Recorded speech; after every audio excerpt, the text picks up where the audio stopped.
अस्सलाम वालेकुम। University admission management system version 3। आज हम अपने पुराने वर्जन्स को फंक्शंस के साथ कन्वर्ट करने की कोशिश करेंगे। जैसा कि आप पढ़ चुके हैं कि फंक्शंस की मदद से हम अपने कोड को अच्छे से मैनेज कर सकते हैं, अपने कोड को रीयूज़ कर सकते हैं, हमारा कोड क्लीन होता है, हमारा प्रोजेक्ट ईजी टू डीबग होता है। डीबग मतलब हम इंडिपेंडेंट पार्ट्स को ईजीली टेस्ट कर सकते हैं। और फंक्शंस हमें ये फैसिलिटी प्रोवाइड करते हैं कि हम अपने प्रोजेक्ट को छोटे छोटे सब पार्ट्स में डिवाइड करें और उन सब पार्ट्स को अलग से सॉल्व करें और उनको मिला के हम एक कंप्लीट प्रोजेक्ट डेवलप कर सकें। जैसा कि आप जानते हैं कि फंक्शंस को आप अपने मेन फंक्शन के ऊपर भी लिख सकते हैं और मेन फंक्शन के बाद में लिख सकते हैं।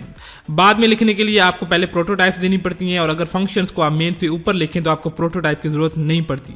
लेकिन जब आप कोई बड़े प्रोजेक्ट्स पे काम कर रहे होते हैं, आपकी कोड ऑफ लाइन इंक्रीज हो रही होती है, आपके नंबर ऑफ फंक्शंस भी इंक्रीज हो रहे होते हैं, तो उस वक्त फिर आपको अगर फंक्शंस मेन से ऊपर लिखते हैं तो फिर आपको सीक्वेंस का ख्याल रखना पड़ता है। यानी कि कोई फंक्शन अगर आपका कॉल कर रहा है किसी दूसरे फंक्शन को, तो वो जो दूसरा फंक्शन है वो उस फंक्शन से भी ऊपर डिफाइंड होना चाहिए। अगर वो उस फंक्शन से नीचे डिफाइंड है तो वो कॉल नहीं कर सकता। तो ऐसे सीक्वेंसेस को मैनेज करने के लिए फिर जब ज़्यादा फंक्शंस होते हैं तो कम्प्लेक्स हो जाते हैं। सो आई वुड रिकमेंड यू कि आप अपने फंक्शंस को मेन के बाद लिखें और उनके ऊपर डेटा प्रोटोटाइप्स दें। जैसे कि हम यूनिवर्सिटी एडमिशन मैनेजमेंट सिस्टम बना रहे हैं, तो इसके अंदर हमें जब भी आप कोई प्रोजेक्ट बनाते हैं, चाहे वो ये प्रोजेक्ट है या आप कोई अपना प्रोजेक्ट डिफरेंट बना रहे हैं, तो सबसे पहला ये स्टेप होता है कि हम उस प्रोजेक्ट के लिए डेटा स्ट्रक्चर आइडेंटिफिकेशन करते हैं। Like we have some steps like requirement gathering, writing function requirements, developing wireframes, लेकिन वो चीज़ हमें ऑलरेडी कर चुके हैं, वो हमने नहीं करना। जब हम एक्चुअल कोड में मूव करें तो कोड में मूव करने से पहले हमें सबसे पहला स्टेप होता है कि we identify the data structures. तो अभी तक हमने जितने भी कंसेप्ट्स पढ़े हैं उनके अंदर जो डेटा स्ट्रक्चर्स हैं वो सिर्फ अभी तक वेरिएबल्स हैं। इन फ्यूचर हम कुछ नए डेटा स्ट्रक्चर्स को देखेंगे, बट चूंकि हम इस प्रोजेक्ट को ग्रेजुअली डेवलप कर रहे हैं, जो कंसेप्ट्स आप पढ़ते जा रहे हैं उन कंसेप्ट्स की मदद से हम जो पार्ट्स कंप्लीट कर सकते हैं इस प्रोजेक्ट के, हम उनको कर रहे हैं। सो दैट्स व्हाई अभी तक हम सिर्फ वेरिएबल्स डेटा स्ट्रक्चर्स के बारे में जानते हैं। So then we can only use the variables for our project. So let's define some variables in our main function. तो हमारा ये जो यूनिवर्सिटी एडमिशन मैनेजमेंट सिस्टम है ये 4 स्टूडेंट्स के लिए होगा, यानी 4 स्टूडेंट की इंफॉर्मेशन ये कीप कर सकता है। सो let's define the 4 students. String st1 name, st2 name, st3 name and st4 name। ये हमारे 4 वेरिएबल्स हैं स्ट्रिंग डेटा टाइप के, स्टूडेंट्स 1, स्टूडेंट 2, स्टूडेंट 3, स्टूडेंट 4 के नेम स्टोर करने के लिए। अब हम स्टूडेंट्स के ईकैट्स के नंबर स्टोर करने के लिए वेरिएबल्स बनाते हैं। फ्लोट st1 ईकैट, st1 st2 ईकैट, st3 ईकैट एंड st4 ईकैट। अब हम स्टूडेंट्स के ईकैट्स के मार्क्स के बाद हम स्टूडेंट्स के मैट्रिक के मार्क्स स्टोर करने के लिए कुछ वेरिएबल बनाते हैं।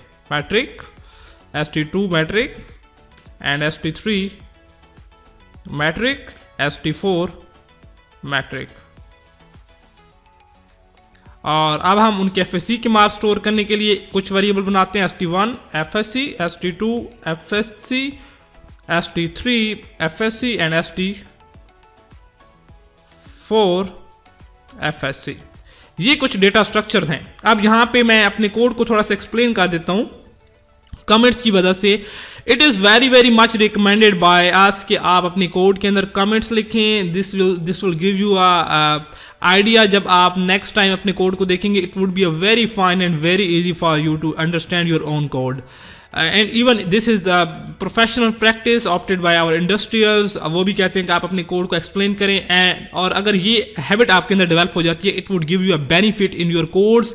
एंड जब आपका कोड कोई प्रोफेशनल देखेगा तो ही विल जस्ट लाइक आपने ये कोड जो है किसी प्रोफेशनल बंदे ने लिखा है। So this is very important, even it's good for you and good for other guys जो आपका कोड पढ़ रहे हैं वो इसको समझ सकते हैं। So like I am writing here data structures to store students information।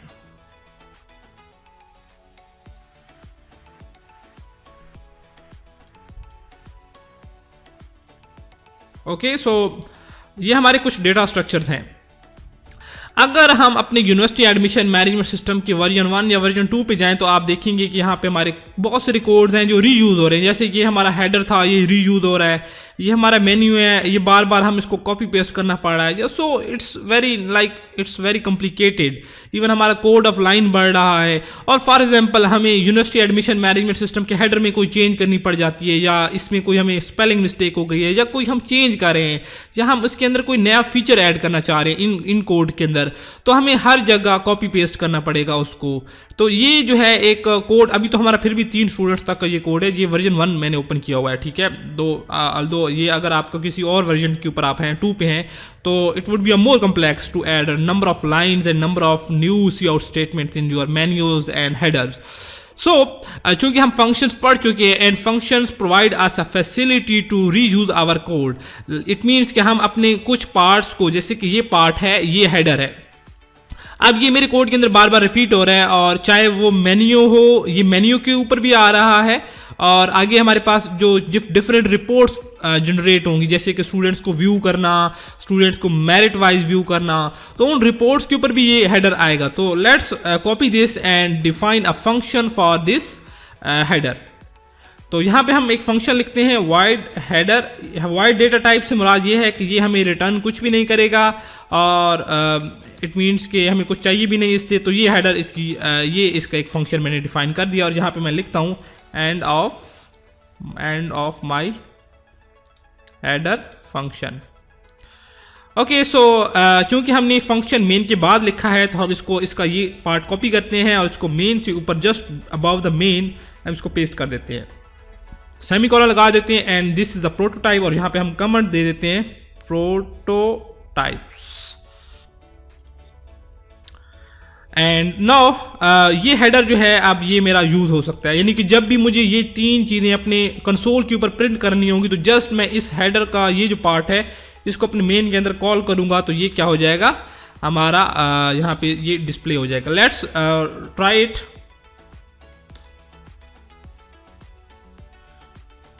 इसको मैंने कंपाइल किया और इसको मैंने एग्जीक्यूट किया। यू सी कि आपका ये हेडर प्रिंट हो रहा है, हालांकि हेडर हमने मेन में नहीं लिखा, हमने हेडर एक अलग फंक्शन में लिखा है। अगर मैं इसको 2 दफ़ा कॉपी करता हूँ यू विल सी कि ये 2 दफ़ा प्रिंट होगा, because this is a function. Many time आप इसको एग्जीक्यूट करना चाहते हैं, जस्ट यू नीड टू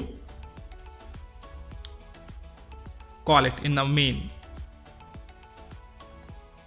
ये देखिए 2 दफ़ा कॉल हो रहा है। So this is basically the beauty of functions. Let's have another piece of code. ये कोड जो हमारा है ये वाला कोड है ये, यानी देखो ना, आज हमेशा आपका मेन्यू डिस्प्ले होता है और यूजर एक ऑप्शन एंटर करता है और उस ऑप्शन की बेस के ऊपर अगेन आप चॉइसेस करते हैं कि ऑप्शन 1 था या 2 था 3 था। इट मीन्स कि ये भी कोड हमारा रिपीटेबल है, हर जगह रिपीट हो रहा है। तो हम इस कोड को भी कॉपी करते हैं और इसके लिए फंक्शन बनाते हैं जिसका हम नाम देते हैं वाइड तो नहीं कहते, इसको हम कहते हैं इंट मेन्यू। इसकी रिटर्न टाइप इंट होगी क्योंकि इसमें हम यूजर से इनपुट ले रहे हैं और हम चाह रहे हैं कि जब भी मेन्यू का फंक्शन कॉल होगा तो एक तो वो ये मेन्यूज की लिस्ट डिस्प्ले करेगा, दूसरा वो यूजर से एक ऑप्शन लेके रिटर्न करेगा और जहां पे हम मेन में होंगे तो उस वैल्यू को रिटर्न करने के बाद हम इफ कंडीशन से कंपेयर करके ये चेक कर सकेंगे कि उसने कौन सा ऑप्शन एंटर किया था। लाइक हम यहाँ पे कहेंगे कि int menu, int option op is equal to menu. अब क्या होगा, ये फंक्शंस जब कॉल होगा तो ये कोड एग्जीक्यूट होगा और यूजर चूज योर ऑप्शन ये वाला आएगा और उसके बाद एक वेरिएबल क्रिएट होगा और उसके बाद यूजर से एक इनपुट लेगा और हम इस इनपुट को ऑप्शन को रिटर्न कर देंगे। जब रिटर्न होगा तो वो जो फंक्शन जब ये कॉल होगा तो ये सारी जो वैल्यूज रिटर्न होके आएगी वो कहाँ पे आ जाएगी, ओपी वेरिएबल में, और हम यहाँ पे फिर इफ कंडीशन की मदद से हम चेक कर सकेंगे कि ऑप्शन उसने कौन सा एंटर किया था। अब ये पार्ट तो हमारा कंप्लीट हो चुका है। Let's define its prototype as well in this section of our prototypes. तो ये भी मैंने कर दिया और यहाँ पे मैं कह देता हूँ एंड ऑफ मेन्यू फंक्शन और ये हो गया। अब ये 2 फंक्शन हम बना चुके हैं। अब आपको पता है कि मेन्यू जब भी डिस्प्ले होता है तो उसके ऊपर हेडर तो आता ही आता है, तो इट मीन्स कि हम हेडर को इसमें कॉल नहीं करते क्योंकि कभी हम हेडर कॉल करना भूल भी सकते हैं, तो हम हेडर को अपने मेन्यू के अंदर ही कॉल कर लेते हैं। यानी कि हम कह रहे हैं कि जब भी मेन्यू डिस्प्ले होगा तो उससे पहले एक हेडर डिस्प्ले होगा, यानी कि ये हम फंक्शन के अंदर फंक्शन कॉल करें। यानी कि सी प्लस प्लस आपको ये फैसिलिटी प्रोवाइड करता है कि आप फंक्शंस को एक दूसरे के अंदर भी कॉल कर सकते हैं, because main is also function. जब आप मेन के अंदर कॉल कर सकते हैं तो आप दूसरे फंक्शंस को भी एक दूसरे के अंदर कॉल कर सकते हैं। अब यहाँ पे क्या होगा, ये जब लाइन एग्जीक्यूट होंगी तो यहाँ पे हमारे डेटा स्ट्रक्चर्स मेमोरी के अंदर क्रिएट होंगे, रैम के अंदर ये वाले वेरिएबल्स क्रिएट होंगे। फिर इसके ऊपर ये 2 लाइनें खाली हैं तो ये इग्नोर हो जानी है। फिर ये फंक्शन जब कॉल होगा तो ये अपना काम दिखाएगा। यहाँ पे जब आएगी एग्जीक्यूशन तो पहले तो हेडर प्रिंट हो जाएगा, फिर हेडर प्रिंट होने के बाद ये चीज़ें प्रिंट हो जाएंगी। फिर यूज़र एक ऑप्शन एंटर करेगा, वो ऑप्शन वेरिएबल में स्टोर होगा और वो रिटर्न हो जाएगा। जब रिटर्न होगा तो ये यहाँ पे आके वेरिएबल्स की वैल्यू स्टोर हो जाएगी। रिटर्न वैल्यू कहाँ पे जाती है, जब हमारे पास कोई हम फंक्शन कॉल करते हैं तो रिटर्न जब हम चीज़ करा रहे होते हैं तो वो चीज़ या वो वैल्यू वो उस कॉलिंग वाले पॉइंट पे आती है। यानी कि जहाँ पे फंक्शन कॉल हो रहा है मेन्यू वाला तो वो यहाँ पे आएगी इस वेरिएबल के अंदर। और अब हम चेक कर रहे हैं कि ओपी क्या 1 है या एल्सिफ ओपी क्या 2 है या एल्सिफ ओपी क्या 3 है यहां पे।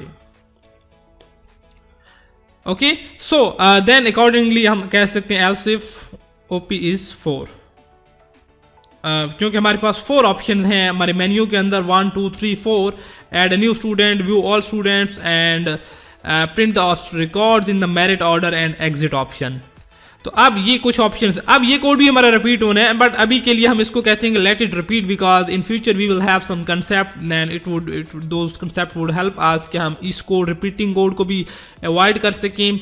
अच्छा, एक क्वेश्चन ये आता है कि मैंने वेरिएबल्स मेन के अंदर डिफाइन क्यों किए हैं। ये मेन के वेरिएबल्स हैं, लोकल वेरिएबल्स हैं।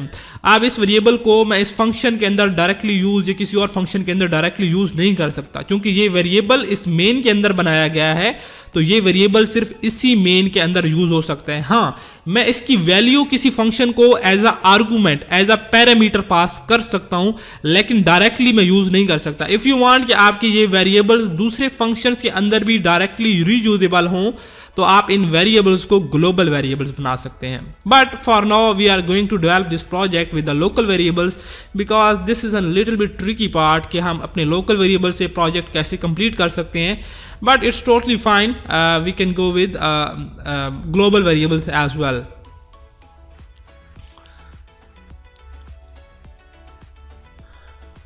ओके, सो यहाँ पे हम अपने कोड्स कंप्लीट करते हैं। यहाँ से हम अपना कोड कॉपी करते हैं और ये वाला जो पार्ट था इसको कॉपी किया और इसको हम अपनी जगह पे पेस्ट कर देते हैं। यानी कि हम कहते हैं कि इंटर स्टूडेंट नेम ST1 में नेम जाएगा, मैट्रिक में, FSC में और ECAT में। और अगर ऑप्शन 2 चूज करता है तो हम डिस्प्ले करेंगे no record found yet, no record found yet. It's totally up to you, you can change the messages and same here, no record found yet.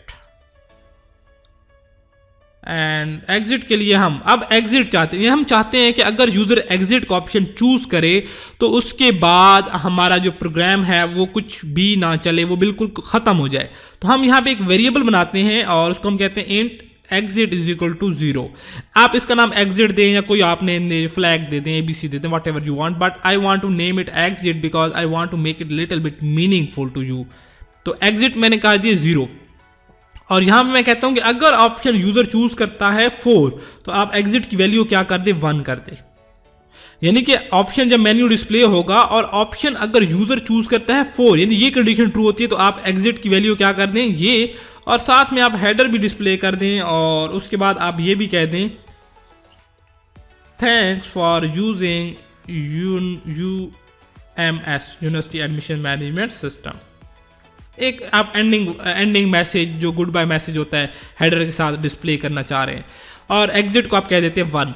अब एग्जिट की वैल्यू 1 है। अब नेक्स्ट टाइम कोड हमारा जितना भी आगे आएगा, आगे जितना भी हम कोड लिखेंगे, उससे पहले हमेशा उस कोड को चलाने से पहले हम ये चेक करेंगे कि एग्जिट की वैल्यू क्या है, क्या एग्जिट 1 है या 0 है। अगर हम कहेंगे कि एग्जिट 0 है तो आप आगे चलें। अगर एग्जिट 0 नहीं है, मतलब 1 है, तो इट मीन्स कि लास्ट टाइम यूजर ने ये ऑप्शन चूज की थी, इट मीन्स कि हम उसमें कह दें, कुछ भी नहीं कहेंगे, मतलब ये कोड नहीं चलेगा। अब ये सारे का सारा पार्ट जो है यहाँ से लेकर यहाँ तक हम कॉपी करते हैं। Again we are copying some code, I know we are not going that well, कि हमारे पास still we have limited concept in our mind and we have some limitations for our project, but in future जब हम next concept पढ़ेंगे, जैसे loops वगैरह के concept आएंगे फ्यूचर में, देन आपकी ये जो लिमिटेशंस हैं ये इंशाल्लाह रिजॉल्व हो जाएंगी। एंड जो उससे भी नेक्स्ट जो है मेरे डेटा स्ट्रक्चर्स एरेस के ऊपर कंसेप्ट हैं। तो ये कोड मैंने कॉपी किया और इस कोड को मैं सिलेक्ट करता हूँ। सिलेक्ट करने के बाद टैब का की प्रेस करता हूँ ताकि ये थोड़ी सी इसकी इंडेंटेशन अलाइन हो जाए, या राइट क्लिक करके हमारे पास जहाँ पे ऑप्शन होता है डॉक्यूमेंट फॉर्मेट डॉक्यूमेंट का, तो जैसे ये मैं करूँगा तो इसने डॉक्यूमेंटेशन इसकी फॉर्मेटिंग कर दी है। लेकिन मुझे इसकी ये फॉर्मेटिंग अच्छी नहीं लगती, मैं एक्चुअली इसमें अपनी जो ब्रैकेट्स है वो यहाँ पे क्लोज करता हूँ और वो जो है डिफरेंट जगहों पे क्लोज कर देते हैं, तो दैट्स वाई मैं इसको कम ही यूज़ करता हूँ। अगर आपको ये फिजिबल है तो आप ऑटो डॉक्यूमेंट आपको ऑटो फॉर्मेट के ऑप्शन जो है VS कोड के अंदर उसको चूज़ कर सकते हैं। ओके, सो अब हमने यहाँ पे कोड कॉपी पेस्ट किया, तो लाजिम बात है ये अब इंट इसके साथ लिखने की ज़रूरत नहीं है, बिकॉज इंट ऑलरेडी हम इसको बता चुके हैं कि जो OP वेरिएबल है वो इंट टाइप का है। अगर मैं दोबारा बताऊंगा तो वो एरर देगा। अब हम कह रहे हैं कि अगर एग्जिट 0 है, यानी कि लास्ट टाइम उसने इसको एग्जिट की वैल्यू 1 नहीं की थी, तो फिर आप उसको दोबारा मेन्यू डिस्प्ले करो और आप स्टूडेंट के जो वेरिएबल्स हैं आपके वो ये वाले होंगे, स्टूडेंट 2 के वेरिएबल्स होंगे ये। ओके, एंड अगर अब हमने व्यू करना है, तो व्यू करने के लिए हम एक फंक्शन बनाते हैं, हम यानी कि हम कहते हैं कि एक फंक्शन होगा और उसकी रिटर्न टाइप कोई भी नहीं होगी और डिस्प्ले स्टूडेंट का नेम से फंक्शन होगा और हम उस स्टूडेंट की इंफॉर्मेशन पास करेंगे। यानी क्या क्या इंफॉर्मेशन हमारे पास है, स्ट्रिंग नेम है, फ्लोट इकैट है, फ्लोट FSC है, फ्लोट मैट्रिक है।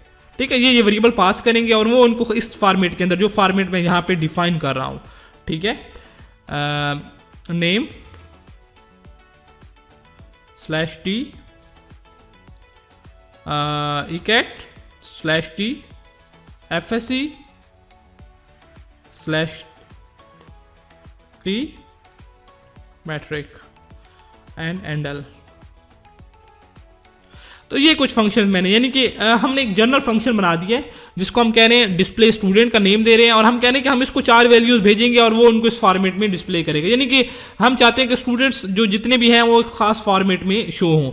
इन फ्यूचर अगर हम फॉर्मेट चेंज करना चाहें तो हमें सिर्फ इसी फंक्शन के अंदर फॉर्मेटिंग चेंज करनी पड़ेगी। हम कहते हैं नेम बाद में डिस्प्ले हो, इकैट के नंबर पहले डिस्प्ले हो, तो हमें एक जगह चेंज करनी पड़ेगी, बार बार चेंजिंग हमें नहीं करनी पड़ेगी अपने कोड में। तो ये डिस्प्ले फंक्शन है और हम कहते हैं कि अगर अब इसकी हमने प्रोटोटाइप भी डिफाइन करनी है तो इस पार्ट को हम कॉपी करते हैं और अपने प्रोटोटाइप सेक्शन के अंदर इसको हम पेस्ट कर देते हैं।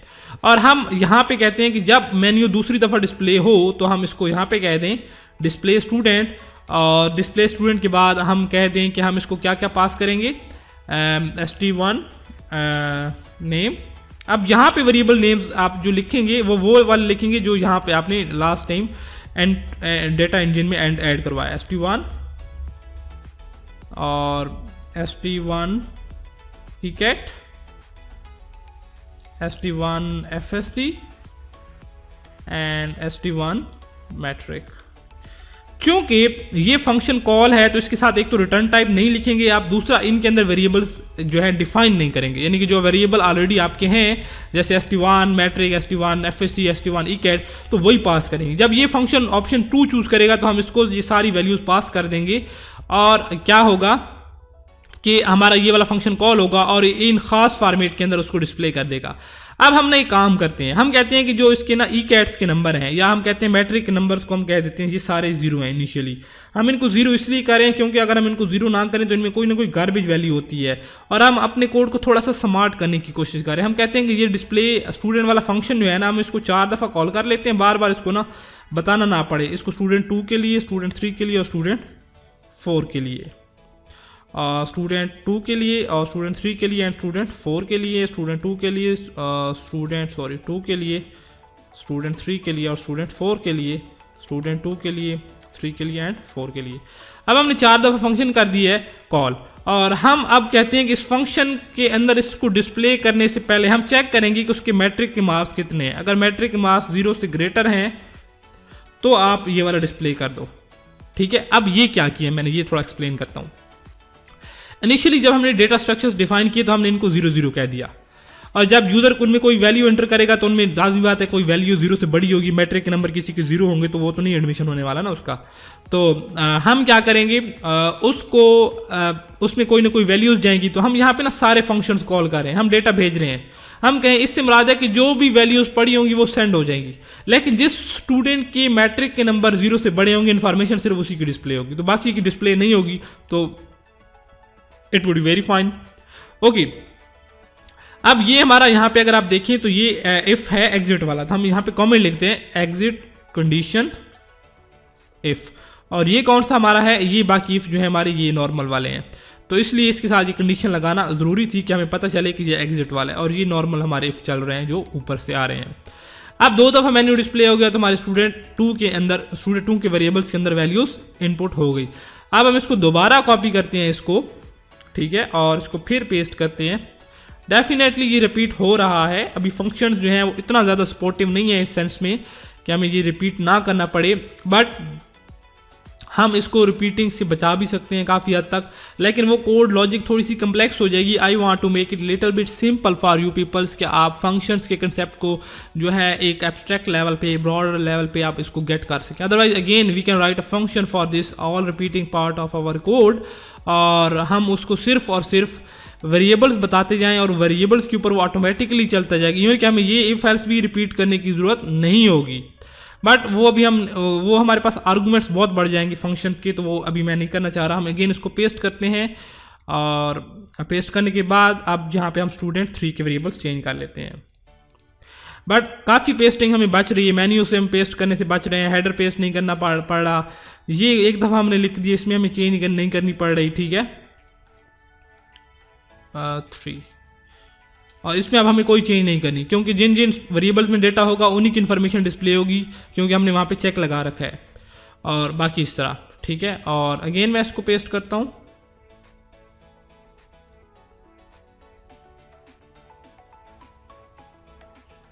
फोर,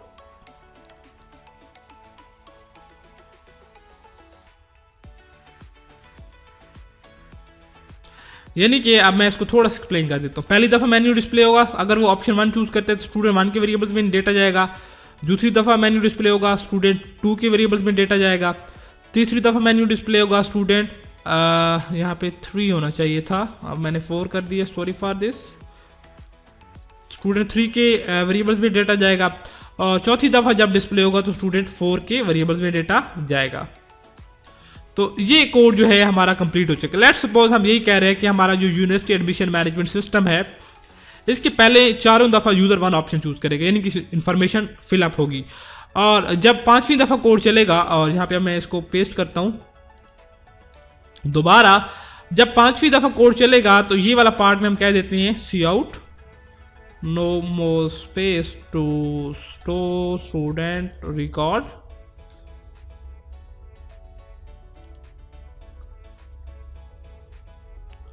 और यहाँ पे हम अब डिस्प्ले करने के लिए कह रहे हैं तो हम यही कोड कॉपी कर लेते हैं।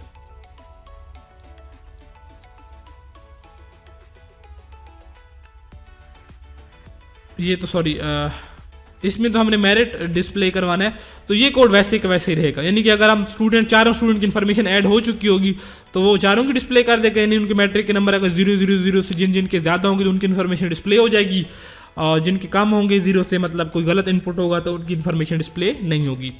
तो ये चौथी दफ़ा यानी 5वीं दफ़ा जब मेन्यू डिस्प्ले होगा तो ये काम होगा। अब 6ठी दफ़ा जब मेन्यू डिस्प्ले होगा तो क्या होगा, यानी कि 6ठी दफ़ा हम चाह रहे हैं कि वो ऑप्शन कौन सा चूज़ करेगा, 6ठी दफ़ा जब डिस्प्ले होगा तो ऑप्शन 4 चूज़ करेगा। वो इसको मैं कॉपी करता हूँ, let's compile our code first, ताकि इसमें कोई एरर हो तो हमें पता चल जाए, नो एरर। और अब इसको मैं कॉपी करता हूँ, और अगेन मैं इसको यहाँ पे पेस्ट करता हूँ। अब मैं कहता हूँ कि अगर चौथी दफ़ा ऑप्शन डिस्प्ले होता है, तीसरी दफ़ा ऑप्शन डिस्प्ले होता है, तो हम एक फंक्शन कॉल करते हैं, और उस फंक्शन को हम तमाम वेरिएबल स्टूडेंट 1 के भी, स्टूडेंट 2 के भी, स्टूडेंट 3 के भी सारे के सारे वेरिएबल्स पास करेंगे। तो हम फंक्शन यहाँ पे बनाते हैं वाइड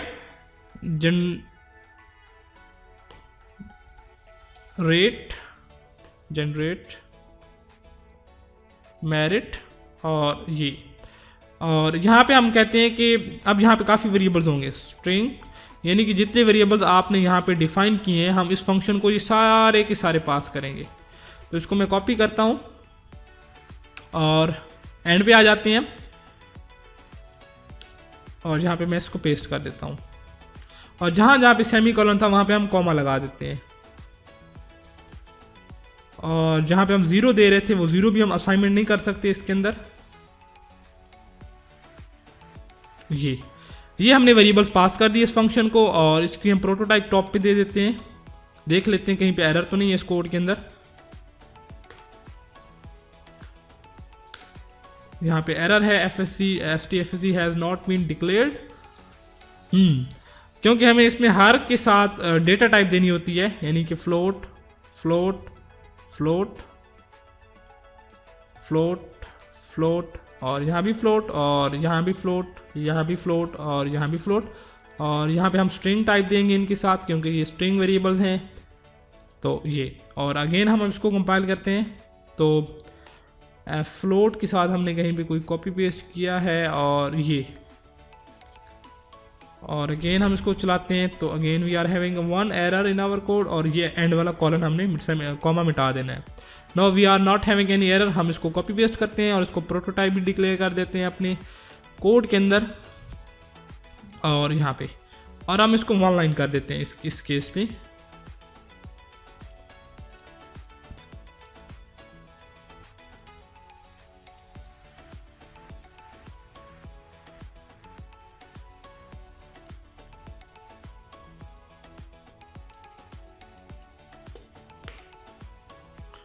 क्योंकि फंक्शंस जो हैं अभी हमने जो पढ़े हैं, जो हमने कंसेप्ट पढ़ा है उसमें सिर्फ हम वैल्यूज़ सेंड कर सकते हैं।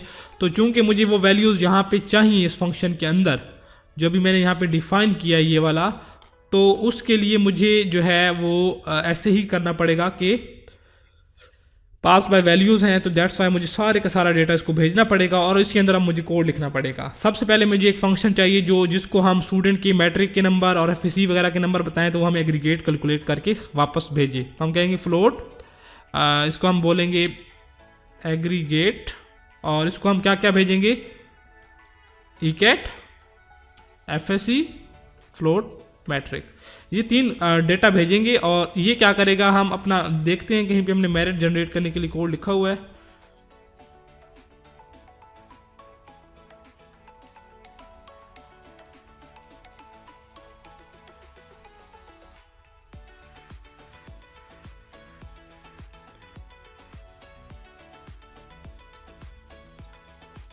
ये हमारा कोड है जो हमारा मेरिट कैलकुलेट करता है और हम इस एग्रीगेट को रिटर्न कर देते हैं। यानी कि जब हम इस फंक्शन को ये 3 वैल्यूज पास करेंगे उनके ऊपर ये हमें एग्रीगेट कैलकुलेट करके रिटर्न करेगा। यानी कि हम यहाँ पे st1 यानी कि हम कह सकते हैं फ्लोट st1 एग्रीगेट, एग्री कह देते हैं इसको और हम एग्रीगेट का फंक्शन कॉल करते हैं और इसको स्टूडेंट 1 के वेरिएबल्स पास करते हैं। यानी कि st1 ईकेट, st1 FSc, st1 matric.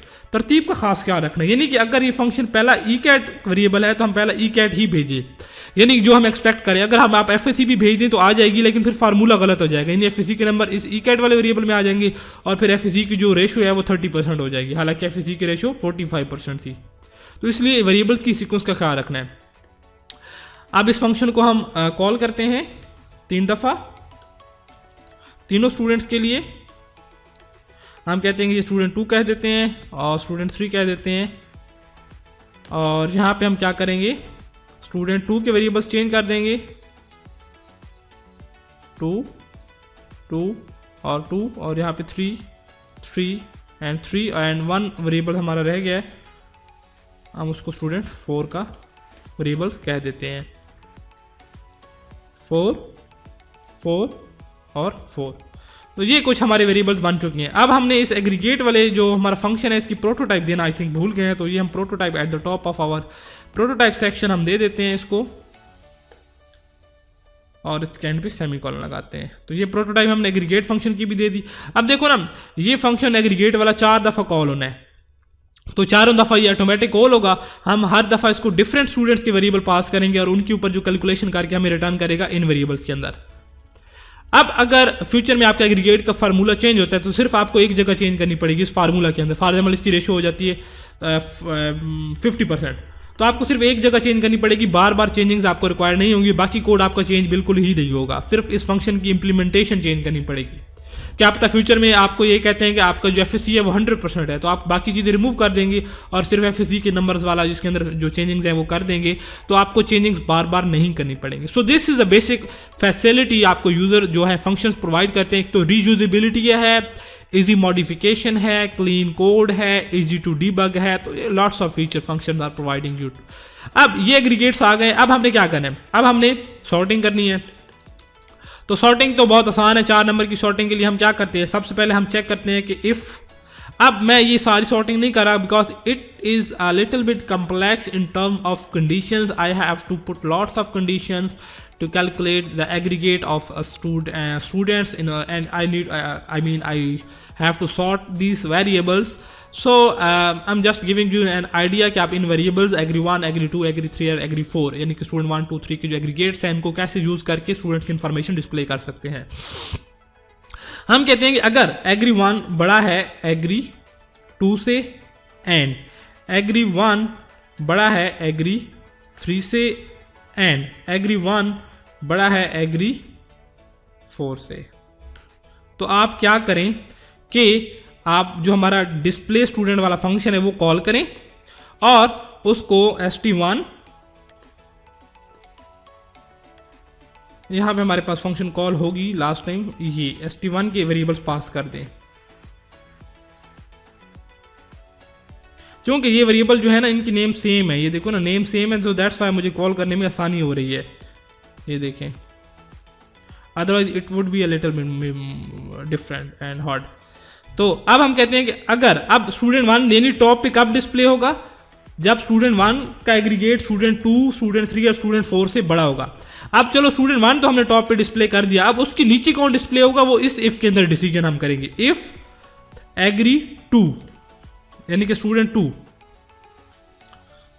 2 का एग्रीगेट बड़ा होगा स्टूडेंट 3 के एग्रीगेट से एंड स्टूडेंट 2 का एग्रीगेट बड़ा होगा स्टूडेंट 4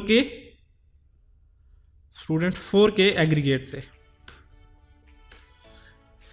तो हम क्या डिस्प्ले करेंगे, यानी कि अब स्टूडेंट 1 तो हमने डिस्प्ले कर दिया, अगर ये कंडीशन ट्रू होती है तो स्टूडेंट 1 तो टॉप पे आ जाएगा, उसके बाद आएगा स्टूडेंट 2 उस केस में जब स्टूडेंट 2, 3 और 4 दोनों से बड़ा होगा, यानी स्टूडेंट 2 की इंफॉर्मेशन आप डिस्प्ले कर दो, यानी फंक्शन हम जस्ट कॉल कर रहे हैं।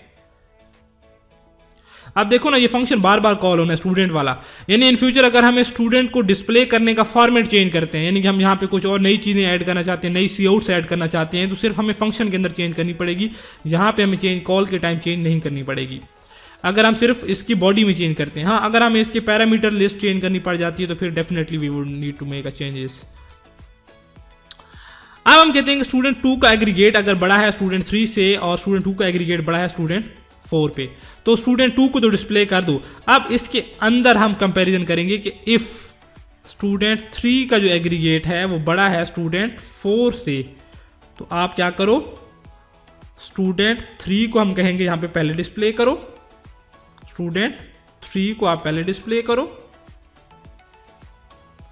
और स्टूडेंट 4 को आप उसके बाद डिस्प्ले करो।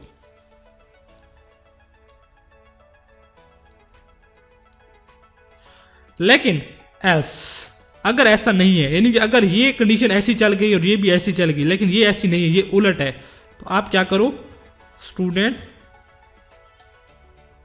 3 को आप बाद में डिस्प्ले करो और स्टूडेंट 4 को आप पहले डिस्प्ले करो। लेकिन अगर कंडीशन यहां पे ही ट्रू नहीं होती, यानी इफ के बाद कंडीशन यहां ही नहीं ट्रू होती, तो हम क्या करेंगे, एल्स इफ अगर एग्री 3 बड़ा है एग्री 4 से एंड एग्री 3 स्टूडेंट 3 का जो एग्रीगेट है वो बड़ा है स्टूडेंट 2 के एग्रीगेट से, तो फिर आप क्या करो, यानी ये दोबारा ये इस लेवल की जो कंडीशन थी ना वो दोबारा रिपीट हो रही है, यानी कि इस केस में स्टूडेंट 2 की बात कर रहे थे, अब हम स्टूडेंट 3 की बात कर रहे हैं, तो हम यहाँ पे क्या करेंगे, हम कहेंगे कि अगर स्टूडेंट 3, 2 और 4 दोनों से बड़ा है तो पहले तो आप स्टूडेंट 3 को डिस्प्ले कर दो, लेकिन अब ये वाली कंडीशन हम कॉपी करेंगे और इसके अंदर आएंगी, इसके अंदर। अब यहां पे हम क्या करेंगे कि यानी स्टूडेंट 3 अगर 4 और स्टूडेंट 2 दोनों से बड़ा था तो स्टूडेंट 3 की तो इन्फॉर्मेशन आप डिस्प्ले कर दो। अब उसके बाद नेक्स्ट कौन डिस्प्ले होगा, अब हम कंपैरिजन करेंगे स्टूडेंट 4 का स्टूडेंट 2 के साथ, ठीक है। अब अगर स्टूडेंट 4 बड़ा है स्टूडेंट 2 से तो स्टूडेंट 4 को आप पहले डिस्प्ले करें और स्टूडेंट 2 को आप उसके बाद डिस्प्ले करें, वरना आप वाइस वर्सा। यहां पे हम इसको कॉपी करते हैं और इसको हम पेस्ट कर देते हैं और इनको ऊपर नीचे चेंज कर देते हैं।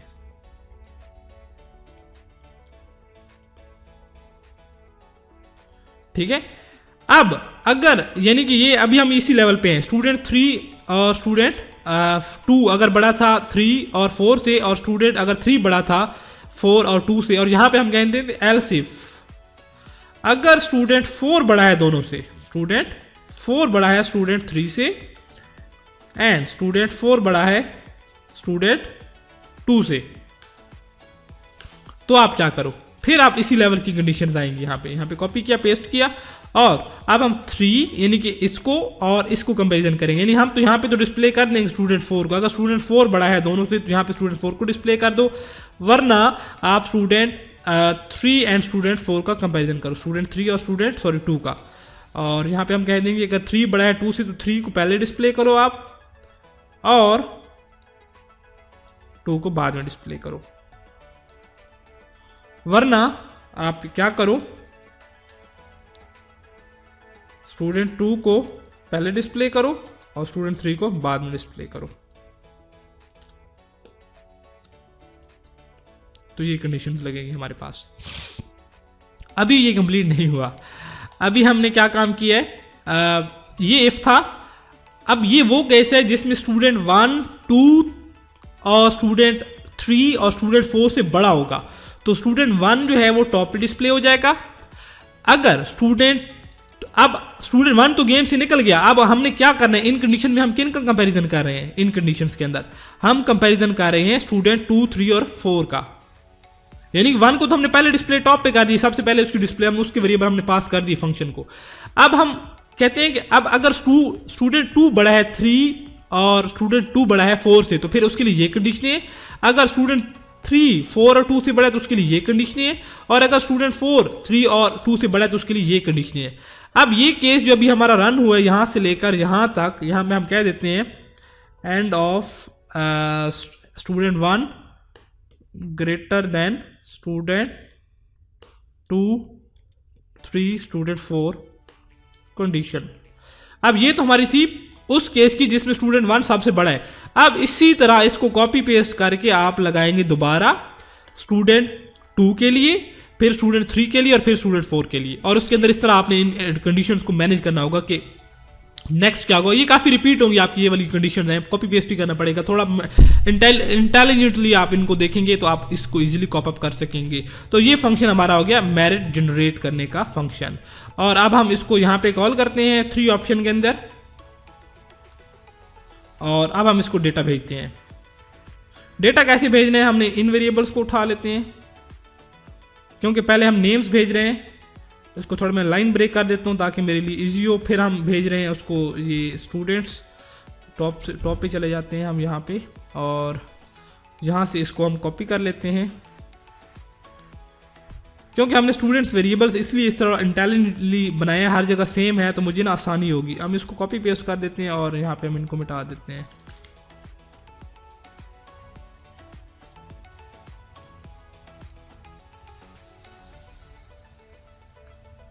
और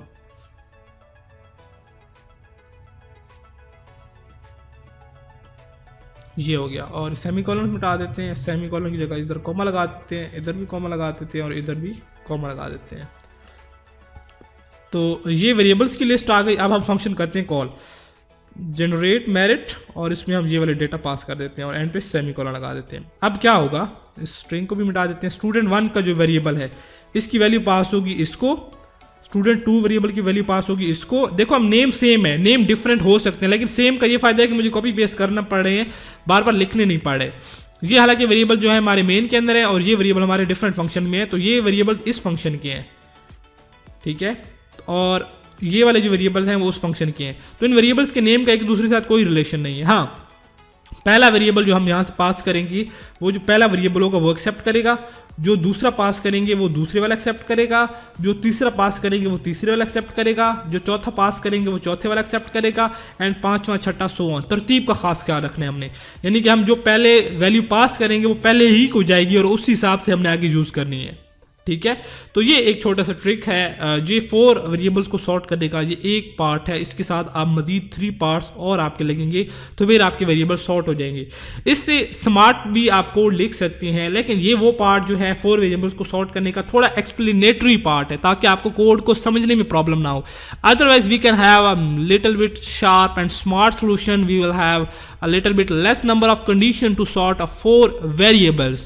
Like it's a little bit harder to sort a variables if you are having a 4, 5 and 6 variable, but in future concept we will be able to sort hundreds to thousands of numbers with some line of code, like 4 to 5 lines of code. So I think that's it for today. You can write the code same like this. Now I run my code and I execute it, and now I run it. Here I am having option 1. Let's write like mass 900, FSC mass 1045, ecant mass 340, and again option 1 Osama.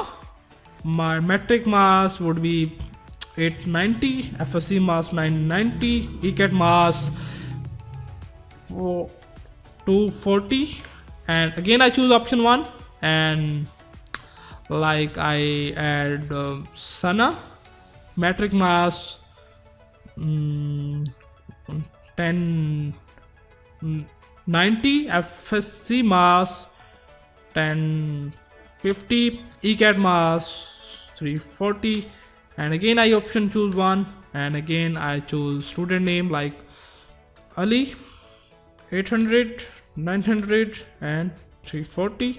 Now I choose option 2, view all. Now you can see I'm having all the students list, and now if I choose option 3, because it won't show me any merit, because merit अभी हमने complete नहीं किया, उसके मजीद parts आप complete करके चलाएंगे तो it will give you output as well in the sorting form. So that's it for University Admission Management System version 3. If you do have any question, please comment on our YouTube channel, and you can touch us on our email, or if you're having any problem, you can see us in the department in University of Engineering and Technology. So that's it for today. Have a good day and good weekend.